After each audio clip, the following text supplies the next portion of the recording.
El día 26 de febrero de 1958, en España, el Ministerio de Fomento ordena que todos los vehículos motorizados deben estar provistos en carretera de espejo retrovisor. El 1 de abril de 1958, España y Marruecos firman los Acuerdos de Angra de Cintra. Este acuerdo ponía fin a la guerra de Ifni, en la que los irregulares marroquíes del Ejército de Liberación marroquí habían atacado las guarniciones españolas en Ifni, Cabo Yubi y el norte del Sáhara Occidental, llegando a dominar el interior y dejando a las tropas españolas confinadas a las plazas de la costa. Cabo Yubi, la zona sur del Protectorado Español de Marruecos, según el tratado firmado entre España y Francia en 1912, no había sido cedida a Marruecos al alcanzar la independencia en 1956. Mediante los acuerdos, Cabo Yubi, el último de los distritos del África Occidental español, el 14 de enero de 1958, Río de Oro y Saguía el Hamra formaron la provincia española de ultramar del Sáhara español. Era cedido a Marruecos. La capital, Villavens, y la soberanía fue entregada una semana después. España mantuvo, sin embargo, su decisión de mantenerse en Ifni, incluso si el control del territorio no pasaba de su capital, Sidi Ifni. El nombre del tratado deriva de Angra de Cintra, una bahía situada al sur de Villacisneros. En 1958, la película más vista fue The Fly, titulada La mosca de la cabeza blanca en Argentina y La mosca en el resto de los países hispanohablantes, una película de ciencia ficción y terror estadounidense de 1958, dirigida por Kurt Newman. Fue protagonizada por David Hedison, Patricia Owens y Vincent Price. El guión estuvo a cargo de James Clavell, quien se basó en una historia corta de George Langeland.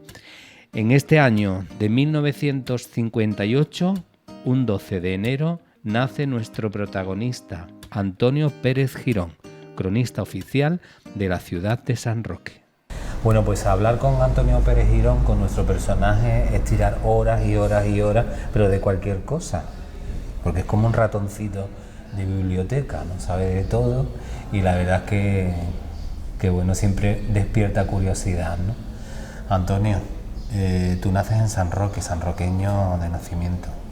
Sanroqueño de nacimiento, además en pleno casco histórico, que es la calle Santísimo, en el número 8, al lado de la parroquia y al lado de donde surgió la población de San Roque, por lo tanto sanroqueño. Le conocemos aquello como el rinconcito que hay por detrás de la iglesia para identificar todos los sanroqueños el sitio en concreto, ¿no? Que nos tiene a todos, le tenemos un amor especial a ese rincón, ¿no? Me imagino que tú también, ¿no? Porque además ahí han sucedido cosas durante la historia. ¿Cómo recuerdas tú tu niñez? Bueno, la niñez siempre se recuerda con un sentimiento de felicidad, ¿no? Porque no solamente porque cualquier tiempo pasado dice que fue mejor, sino porque, bueno, pues siendo niño no existe la muerte, los padres son inmortales, se mueren los demás. Y bueno, la perspectiva del tiempo es de vivir el presente. Y bueno, pues sí, recuerdo una infancia pues en ese sentido feliz, ¿no? Aunque con carencias lógicas de la época. Al fin y al cabo yo soy un niño de los 60, de los años 60, que es los años del desarrollismo de España en plena dictadura, pero donde mejoran las cosas, pero donde evidentemente había numerosas carencias, ¿no? Y todavía ese San Roque pues no había despegado con la industria ni nada, y todavía yo recuerdo por las calles, esta calle que tú dices, empedrada completamente, que era como se utilizaban los suelos de las calles, los patios vecinos que todavía existían, la gente bañándose en un baño, y bueno, con enormes carencias, por muy bonito que después se quiera pintar, pero realmente realmente la infancia siempre es yo creo que la mejor etapa de la vida de las personas, ¿no? Naces en el año 1958.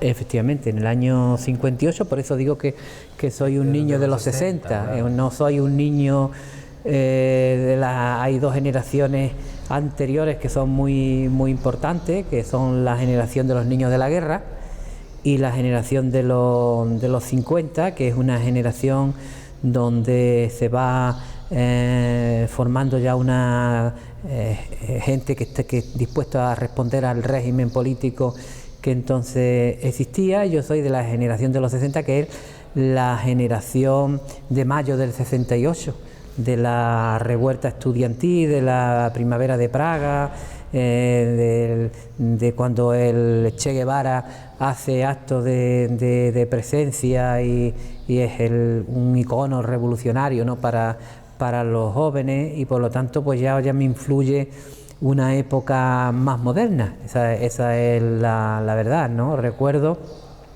recuerdo que tengo es que cuando venían mis primos de Francia y estaban aquí durante un mes del verano, que habían sido emigrantes como tantos sanroqueños que despoblaron la ciudad en aquella época, y volvían contándome de las revueltas de Francia, ¿no? Y a mí me llamaba mucho la atención, porque entonces yo tenía 10 años, ¿no? Ha sido revolucionaria siempre Francia, ¿eh? Francia, sí. Francia siempre ha marcado la pauta de la historia, y es del lema libertad, igualdad, fraternidad, ¿no? Que fue el norte de todos los revolucionarios, de los liberales en España y en toda Europa, ¿no? Y Francia siempre ha ido 10 o 12 pasos por delante nuestra en ese aspecto. ¿Tu padre se llamaba? Mi padre se llamaba Antonio y mi madre Vicenta. Mi padre era sanroqueño de pura cepa, descendiente directo de la gente que salió de Gibraltar, por lo tanto más sanroqueño no podía ser. Y mi madre era de Casares, de la provincia de Málaga, aunque la mayor parte de su vida pues la pasa en San Roque. Mi padre era sanroqueño, fue funcionario del Ayuntamiento de San Roque, bueno, pues cuando en la época en que pues nadie quería trabajar en los ayuntamientos, porque se ganaba tan poco y tan miserablemente que bueno, pues en aquella época. ¿De qué se dedicaba él dentro de la...? Él era policía municipal. Era policía municipal. Bueno, antes había sido albañil, se había dedicado a la construcción y demás, y finalmente entró de policía municipal cuando yo tenía 10 meses o algo así. En ese año entró. Y mi madre pues procedía de Málaga, porque su padre, mi abuelo, era carabinero, un cuerpo ya que desapareció, y bueno, en su destino en Casares nació ella. Y posteriormente, al final de la Guerra Civil, ellos vienen aquí a San Roque y se establecen en San Roque, en esa casa de la calle Santísimo donde yo nací, y donde nacieron pues mis 3 hermanos, ¿no? Mi madre viene a San Roque, formó parte de la denominada desbandada de la gente que acabó en Almería en el crimen de la carretera de Málaga a Almería. Fueron refugiados durante toda la Guerra Civil, y bueno, a mí esa impronta me caló mucho, ¿no? La Guerra Civil, a pesar de no ser un niño de la guerra, sí me marcó mucho, la casa, porque la teníamos muy presente en la casa. Seguro. ¿Tú eres el mayor de todos? Yo soy el más pequeño. Mi hermano Salvador falleció joven, mi hermano Rafael, que es el del medio, como decimos aquí, y yo, que soy el más pequeño. Antonio, ¿cómo recuerdas tú ese San Roque de tu niñez y de tu infancia? Un San Roque... Pues estamos ahora mismo en un patio de vecinos, que es el Palacio Claro, de los Gobernadores. claro. Hacía un momento comentábamos eso, estamos en el Palacio de los Gobernadores, que yo lo he conocido como un patio de vecinos. Es verdad que fue una gran casona del siglo XVIII, de la segunda mitad del siglo XVIII, que hoy digamos la delegación el centro de la Delegación de Cultura, pero yo la he conocido con la tienda de Bernabé donde está Turismo, con la carbonería de Pepe donde está la Galería Municipal de Arte Luis Ortega Bru, con la sala de proyecciones por donde se entra teníamos el bar sanroqueño, que nosotros, bueno, cariñosamente conocíamos como el bar picante. La librería de enfrente. La librería de Emilio Cano ya en la plaza, que era una tertulia permanente muy difícil para aquella época donde la cultura no existía prácticamente. Había una escuela de niñas arriba, en la parte de arriba. San Roque era un pueblo de vecinos donde prácticamente todo el mundo se conocía. Por supuesto, ni había surgido ni los Olivillos ni la barriada de La Paz comenzaba a surgir, y para nosotros era como ir al otro mundo, ¿no? Cuando íbamos a la Fuente del Chorro era casi un viaje que se celebraba, ¿no? Pero es verdad que los niños hacíamos la vida prácticamente en la calle. Tu madre salía con el bocadillo para darte la merienda y todavía estabas corriendo y te estabas comiendo el bocadillo. Recuerdo ese San Roque, y recuerdo pues también el San Roque de las noches muy oscuras, porque había apenas muy pocas bujías en las calles. Por eso estamos hablando de los años 60, que había muchas carencias, y después la población empieza a cambiar a raíz cuando se traen las inversiones como consecuencia del cierre de Gibraltar. Y es cuando surgen las industrias, y bueno, pues mejora la calidad de vida en cuanto a que el ayuntamiento recibe más dinero, pero realmente no mejora las condiciones de los trabajadores, porque es verdad que al final acaban entrando en esas industrias trabajadores que estaban preparados, especialistas que vienen desde fuera, y en la población sanroqueña se ve abocada a la emigración. Yo recuerdo toda la zona de la calle Romero de Figueroa, de la calle Santísimo, como prácticamente todos los vecinos se marchan a Francia, a Alemania, siguiendo esa tónica que se produce en Andalucía, que fue prácticamente la condena, ¿no?, de esta tierra, ¿no? Y bueno, ese San Roque, donde todavía existían patios de vecinos, el patio Corea, como le llamaban, había otro en la calle del Picón. Hoy dices tú la calle del Picón y nadie sabe, en la calle Conde de las Lomas, pero bueno, pues era la calle del Picón porque era donde había más piconeros, o por la calle Coronel Cadalso, que nosotros siempre le decíamos la calle del Sol, que era el nombre antiguo de la calle, y donde hoy hay hubo un colegio, pero que anteriormente había sido una finca completamente abandonada, y que para nosotros era un mundo para jugar allí con fantasmas que no existían siquiera, pero que nos trasladábamos allí porque además estábamos muy cerca de donde vivíamos. La Plaza de Armas constituía un lugar también de juegos constantes. La plazoleta de los caballos, que hoy sí decimos plazoleta de los caballos, pues tampoco la van a conocer, pero es la Plaza Espartero donde está Urbanismo, y ahí se organizaban grandes partidos de fútbol, y hoy uno piensa eso y es impensable, porque es que no solamente no es que hubiese ni un coche aparcado, es que no pasaba un coche. Y entonces si pasaba algún coche, pues te paraba un ratito, pasaba y otra vez continuaba jugando a la pelota, como decíamos, a la pelota, que las porterías ya estaban hechas, que eran el garaje de Molina, de la familia Molina que tiene ahí, que todavía lo tiene, un garaje antiguo, además de carruajes antiguos, y el otro que correspondía con la panadería de Domínguez, el almacén que tenía la panadería de Domínguez. Y recuerdo, hablando de panadería, que teníamos nada más y nada menos en muy pocos metros 3 panaderías, que hoy ya no existen. Decían, yo no sé si 3 panaderías. Que era fruto del agua, ¿no? El mejor pan. Claro, Roque, sí, ¿no? sí, porque es verdad, porque estas 3 panaderías, que eran la Espiga de Oro, que era de la familia Ledesma, estaba también la de Molina y estaba la de Domínguez, eran 3 panaderías que cuando tú te levantabas por la mañana o ya al atardecer, tú olías a pan cuando estaban haciendo el pan. Y yo entraba en las panaderías porque los Ledesma eran mis amigos, y entrábamos en las panaderías y veíamos cómo cómo la trabajaban, cómo venían los camiones del Albarracín cargados con la leña y cómo normalmente siempre había alguna víbora que venía en el...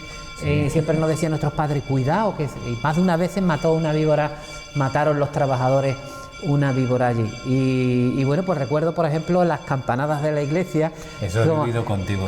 Exactamente, como la hemos estado viviendo, y recuerdo cuando se incendió parte de la iglesia también, aquella noche triste, ¿no? Cuando la sacristía, si no recuerdo mal, fue en 1969, ardió y pudo haber ardido toda la iglesia. Afortunadamente se quedó en la sacristía. Fue un suceso, claro, no se producía nunca una noticia, pero cuando se producía, pues todo el pueblo se levantaba, y como estaba ardiendo la iglesia por la sacristía, con la llegada de los bomberos. ¿Cómo ocurrió? En aquella época hubo un cortocircuito, los cables estaban forrados como de tela, y hubo un cortocircuito, se inició en la sacristía, que prácticamente la quemó toda. Se quemó una serie de libros importantes. Había un libro muy antiguo del Cristo de las Aguas, del Cristo de la Veracruz, con una oración dedicada al Cristo, ese Cristo tan antiguo que hay en San Roque, que vino de Gibraltar. Se quemaron cuadros, se quemaron documentos, se quemó un alhaja de gran importancia. Que yo tenía pues 11 años cuando se produjo el incendio, fue en el 69, y aquello fue impresionante porque todo el pueblo se despertó y vino camino de la iglesia, ¿no? A ver de qué manera se podía ayudar y evitar. Afortunadamente el incendio se controló, llegó a entrar hasta el sagrario, donde quemó parte del sagrario. Y bueno, ahí pudieron controlarlo los bomberos que vinieron, y se evitó males mayores, porque se hubiera quemado prácticamente toda la iglesia con todo el patrimonio que la iglesia Santa María la Coronada tiene, ¿no? Y bueno, recuerdo también muy particularmente la Semana Santa. Pues la Semana Santa se vivían los niños, hacíamos nuestros pasos y demás, y además queríamos estar cerca de cómo montaban los pasos. Entonces, como yo siempre tenía el privilegio de tener las amistades con los monaguillos, pues cuando echaban a todo el mundo y cerraban yo me quedaba allí, y siempre estaba deseando pues que alguno de los que estaban montando, de los cofrades que estaban montando los pasos, te dijeran, pues llégate a los de Farcón y compra una bombilla, compra esto, y allá que tú estabas, iba corriendo porque te sentía orgulloso, y además, y después de vestir de penitente, ¿no? La tradición esa tan bueno que ha permanecido, y que entonces pues los niños, yo no sé ahora, pero entonces hacíamos cola para que nos dieran una túnica, ¿no?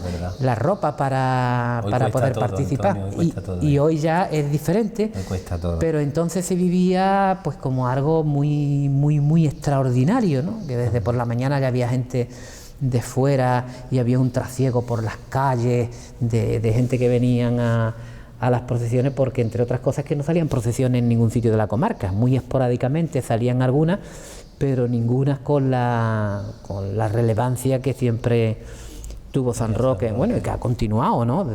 Que hay otras procesiones, pero que ha continuado. Y la Semana Santa la vivíamos muy directamente los niños como algo espectacular, ¿no?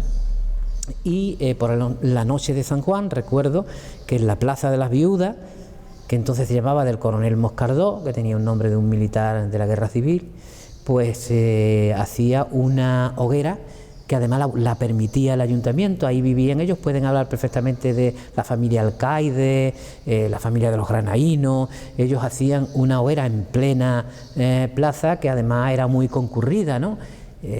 Con lo cual los festejos siempre estaban muy presentes.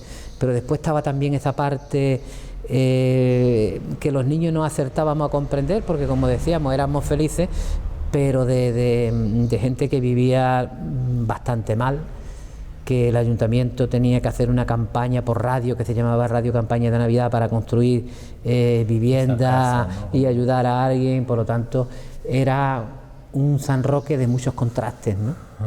¿Tú eras más de tu padre o de tu madre?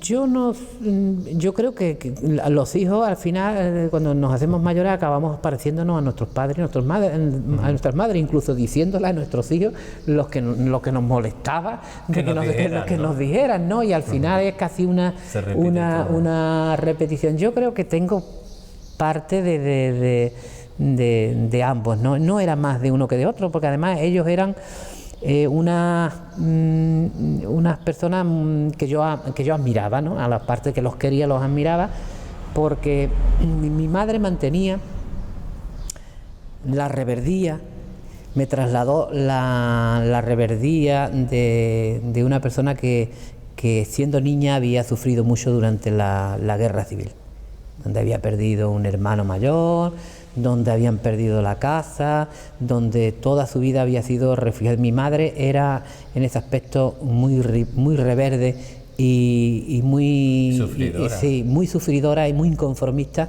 con esa situación. Mi padre era quizá en ese aspecto más moderado, más conservador quizá, pero ambos me marcaron una impronta, ¿no? Que fue el inconformismo y la honestidad, ¿no? Quizá eso también me valió para tener ya una base para mi compromiso, bueno, pues mi compromiso después social, político, en otra época, ¿no? Y yo siempre pues los tengo, no hay día que no me acuerde de ellos, igual que a mi hermano, y lo recuerdo siempre con el enorme cariño, porque fueron además unos padres muy comprensivos, no fueron gente intransigente, fueron gente, padres que siempre supieron escuchar, ¿no? Y ayudar mucho. Y entonces por ese aspecto tengo siempre un recuerdo muy grato de ellos, ¿no? Y bueno, pues siempre los tengo en la memoria, pero yo creo que era por partes iguales, porque a ambos le debía, ¿no? Le debía mucho, ¿no? Y no ese tópico del ser, ¿no? Porque bueno, al nacer es un accidente, ¿no? Y bueno, pues no tiene más sentido. Pero sí la escuela, ¿no? La escuela de la propia familia, ¿no? Los valores que nos inculcaron a todos los hermanos, ¿no? Y eso creo que me valió mucho, y además fueron por los valores que yo trato también que traté, porque ya mis hijos son más grandes, pero que he tratado siempre de inculcarle a los míos, ¿no? Hablar contigo, bueno, tendríamos que echar más de horas, ¿no? Y no tenemos tiempo, porque además tienes una vida interesante y nos puedes descubrir muchas cosas de este San Roque que todos vivimos, ¿no? ¿Conoces a tu mujer, sanroqueña también? Sí, sanroqueña también, y bueno, yo tuve un periodo largo de estancia en Madrid trabajando. Ella es sanroqueña, pero también se fue a Madrid, y bueno, pues nos casamos en agosto de 1983, y bueno, pues tuvimos 2 hijos, Fabiola, mi hija, y Rubén, que también, bueno, también ha seguido en cierto modo un poco la inclinación mía del interés por la historia y demás. Y bueno, pues nosotros vivimos en San Roque, que yo creo que es la ciudad más interesante para vivir, ¿no? Yo vivo muy feliz en mi pueblo, ¿no? ¿Tú la conoces dónde? ¿Aquí en San Roque? Sí, yo la conozco a ella en San Roque, y a los creo que 4 años y medio, cosas así, ya pues nos casamos por la forma tradicional. Somos pareja de matrimonio, vamos. Y bueno, sí, ya nosotros compartimos un tiempo en Madrid, y a la vuelta nos casamos aquí en San Roque. En Madrid te vas a trabajar, claro. Claro, en Madrid me voy a trabajar. Yo siempre estuve desde muy pequeño vinculado a temas del periodismo. Empecé a colaborar con medios, aunque allí trabajé en otros lugares, porque trabajé de camarero también, trabajé en un bingo, trabajé en una cafetería. Pero bueno, mi inclinación siempre fue el periodismo, fue mi pasión. Tu vocación, exactamente, y la literatura. Y bueno, pues ya eso, comencé a mandar colaboraciones a medios nacionales y demás, que ya me dieron cabida, y estuve pues trabajando, digamos colaborando, más que trabajando, colaborando con diferentes medios a la vez, de Madrid y Barcelona. y bueno, pues así fui tirando. Ya después me vine, trabajé en medios de la comarca, compartimos la radio, que no se te olvide, que fueron 5 años de radio también. Creo que fue una época importante para los medios de... La primera vez que se contó aquella inundación. Sí, porque además aquello fue periodismo puro y duro, porque fue la única emisora que se mantuvo informando durante 24 horas.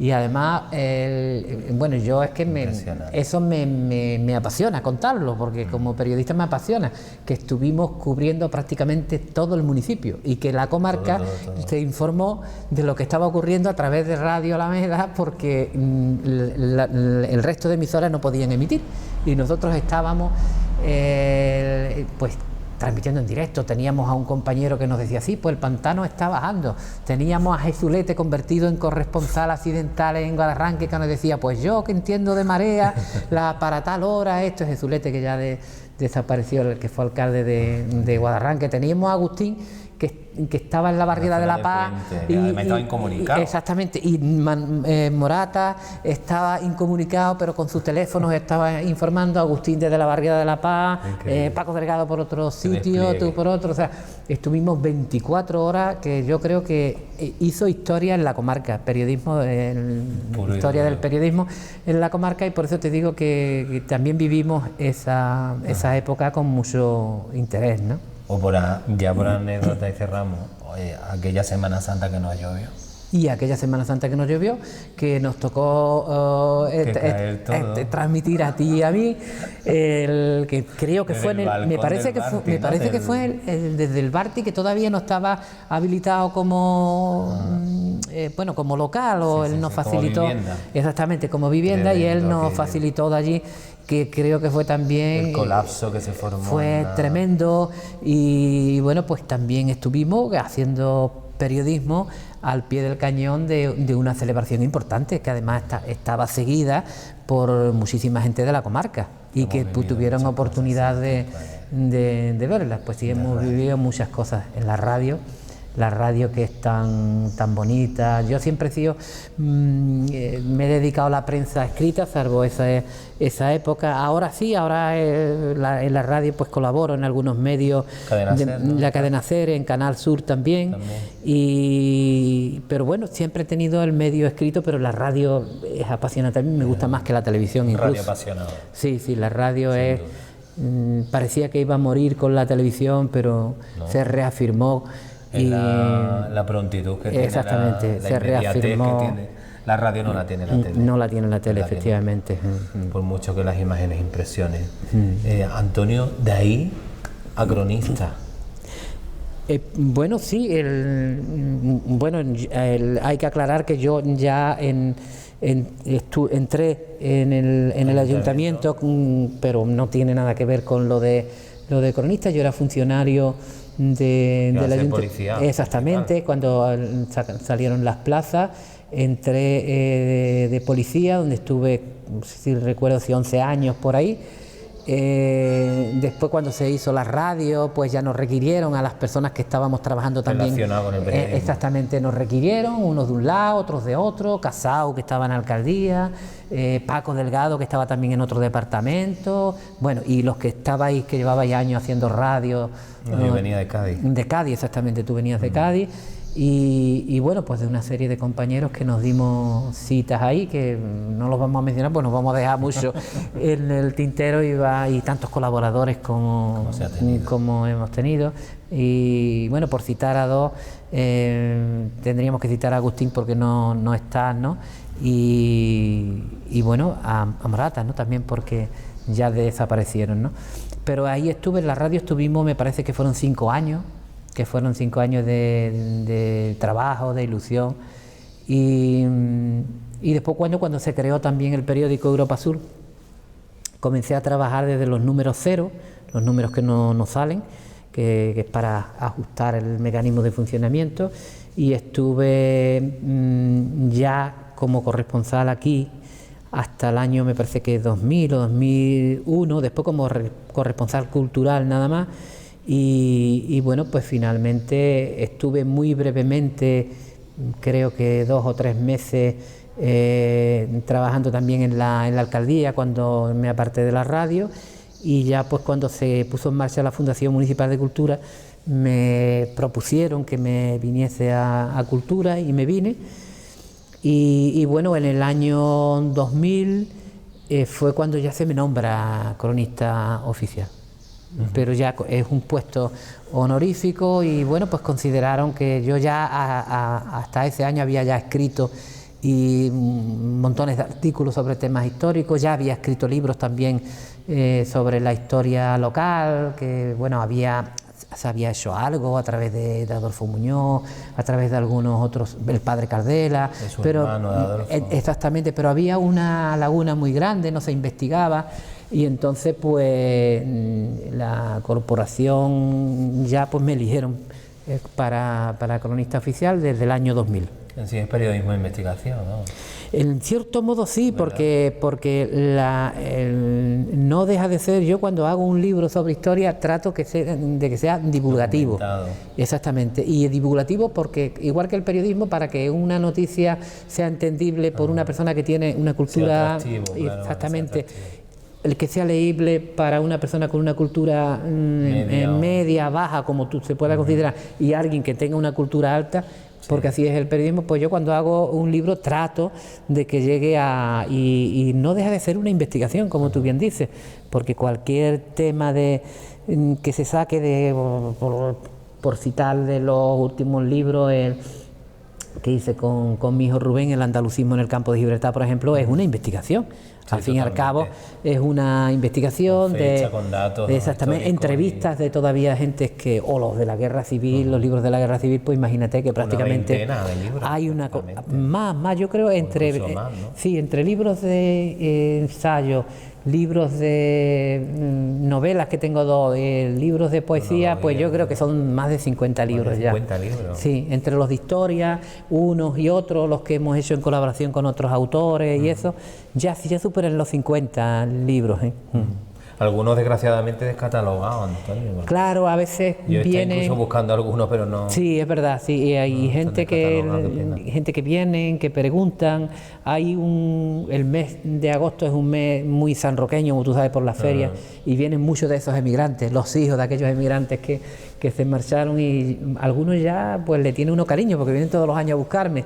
Y vienen buscando publicaciones de San Roque, libros, algunos ya están descatalogados porque claro, tampoco son ediciones de muchos números de ejemplares y demás, pero vienen buscando información sobre San Roque, y bueno, pues los libros están ahí para que la gente los tenga, ¿no? Y pueda disfrutarlo, claro. Antonio, tu gran virtud es la memoria, pero también es tu gran miedo la pérdida de la misma.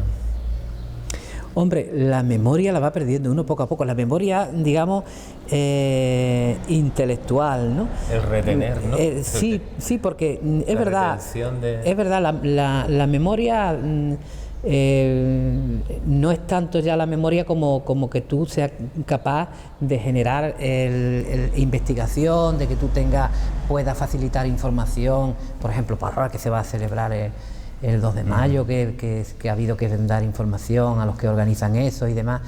Es verdad, el temor para cualquier persona, perder la memoria física, es un temor porque lo estamos viviendo continuamente, y es verdad que la capacidad de memorizar se va reduciendo con los años, y a mí una capacidad de datos claro, y a mí me ocurre, para ¿no? retener. Y yo prefiero a veces, pues cuando alguien me hace una consulta, prefiero atenderle exactamente, aunque tenga la información, pues corroborarla, si lo que se pide es un dato físico, si lo que se pide es una información general, no hay ningún problema. Yo temo a eso como cualquier persona, pero temo más a la desmemoria de la historia, de que seamos... El otro día, en la última colaboración que hice en la cadena SER, hablaba ahora que ETA parece que hace la última desbandada allá, de que caigamos en la desmemoria de lo que ha ocurrido, y que al final la historia la escriban los criminales, ¿no? y hagan creer que pues eso, que hubo unos defensores de la patria vasca, con otras cosas. Exactamente, de perderla de memoria, de que no seamos capaces, por ejemplo, de recuperar la memoria histórica, la memoria de las personas que están en las cunetas y nunca tuvieron ningún tipo de reconocimiento, y lo digo no desde el plan de la revancha, sino del plan de la humanidad, del que se deben de tener. Sí, porque estas perdedores cosas. fueron unos, perdedores fueron otros. Exactamente, entonces la desmemoria... en una guerra no gana nadie. Entonces la desmemoria esa, que no seamos capaces de mantener la memoria o la memoria de nuestro pueblo, de que no se tenga interés por eso, por mantener la historia de las ciudades, porque uno de los grandes valores de San Roque es su historia, que es una historia absolutamente extraordinaria, ¿no? Y hablábamos antes de entrar en cámara de que, bueno, pues esta tarde tenemos una visita de la BBC de Londres, pero no vienen a San Roque por gusto, porque quieren hacer un programa típico ni nada, vienen por la condición histórica de San Roque. Y esto, aunque parezca mentira, y no trasciende a los sanroqueños, porque estos son medios del extranjero, San Roque está muy presente, sí. Está muy presente. No hace nada de tiempo estuvo una redactora de Le Monde, del prestigioso diario francés, y los atendimos aquí, o una televisión también alemana, no hace mucho tampoco, y bueno, pues todo ese tipo de medios vienen aquí porque hay un reclamo histórico que llama la atención, de la condición de cómo nace este pueblo, y bueno, pues quieren conocerlo, quieren ver qué es lo que se piensa aquí, quieren conocer la historia, les llama mucho la atención, ¿no? Y bueno, pues esa desmemoria no debe de llegar nunca a San Roque. Si no le damos importancia a esa parte de nuestra historia, entonces sí vamos a perder la memoria física, vamos a perder la memoria histórica, y la única forma de mantenerla es estar pendiente, dar el sitio que eso corresponde en la sociedad sanroqueña, y que la gente pues se sienta orgullosa que la historia de San Roque no es una historia normal, y por lo tanto un pueblo que nace como el desgaje traumático de España, que nace en esa virtud, que nace además motivado por un éxodo asumido, además asambleariamente prácticamente por toda la población. Eso no es normal, ¿no? No es debe normal. hacer sentirnos orgullosos de... Claro, yo a los niños, ser sanroqueños. cuando vamos a los colegios, a las escuelas, a los institutos, o vienen los niños aquí, yo siempre les digo, finalizo diciendo que vosotros sois los herederos de ese pueblo que con tantísima dignidad salió de su casa dejándoselo todo, y además teniendo un exilio tan duro como ver cómo su tierra está ocupada. Y se lo digo a los que nacieron aquí, a los que no nacieron pero viven, porque al fin y al cabo tú eres del sitio donde tú tienes tus afectos, tus amistades, donde tienes tus compañeros de colegio y demás, y que se sientan orgullosos de eso, ¿no? Y esa desmemoria, que a lo mejor algunos lo ven desde un sentido ya pasado, absurdo, conservador, caer en esa tesitura sería lamentable, ¿no? Antonio, te va a quedar mucho todavía, ¿no? Pero ¿ya has pensado en alguien para acceder toda esa información, toda la historia? Yo la información siempre ¿Ser el mentor de alguien? No, yo toda la información que tengo o que pueda dar modestamente, porque a mí yo no el que sabe más, no. Yo soy un cronista de pueblo que intento investigar y dar a conocer cosas de San Roque y nada más.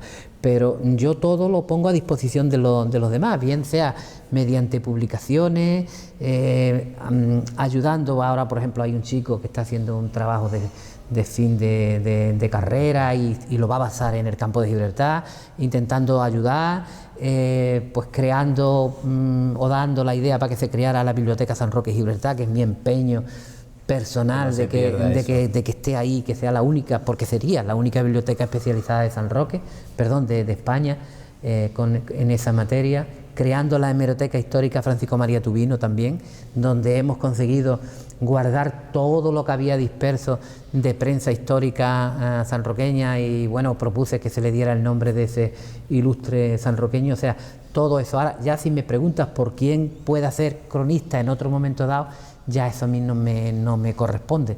Pero en cualquier caso, yo seguiré trabajando donde esté por San Roque, en la medida que pueda, ¿no? Y cuando yo no esté, porque claro, los cronistas somos vitalicios, fíjate, ¿no? Hombre, salvo que el ayuntamiento pues considere otra cosa, ¿no? Pero normalmente es así.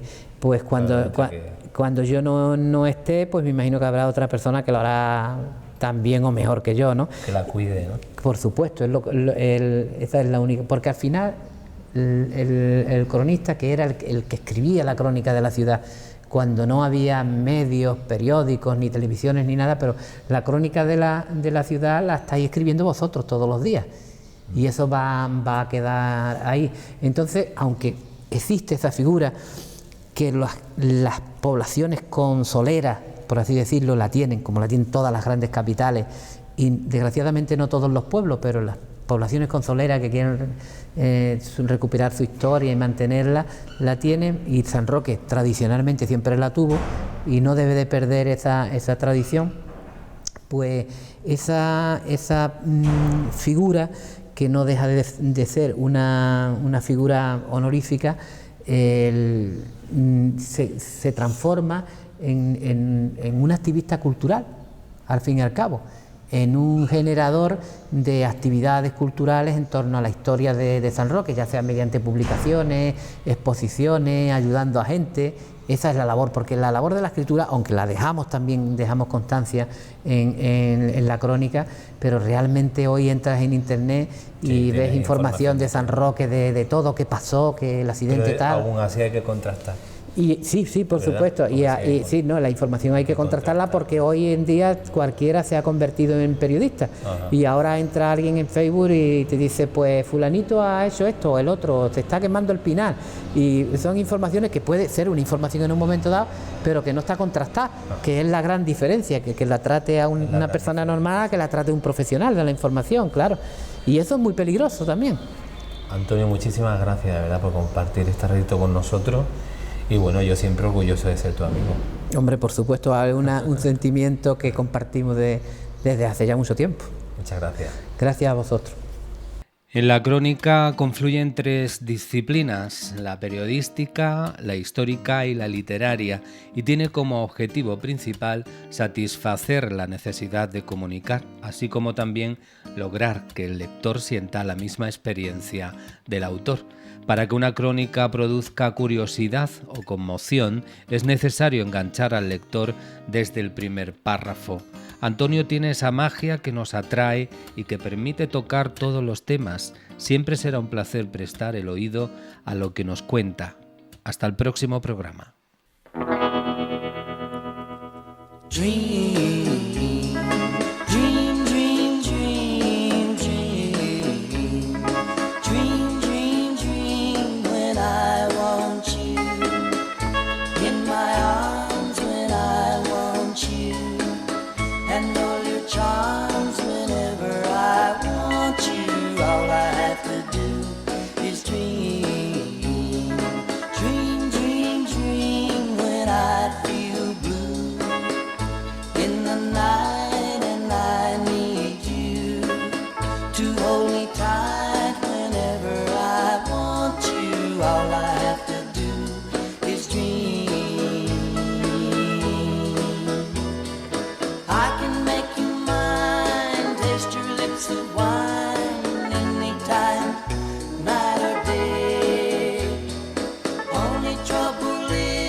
Dream.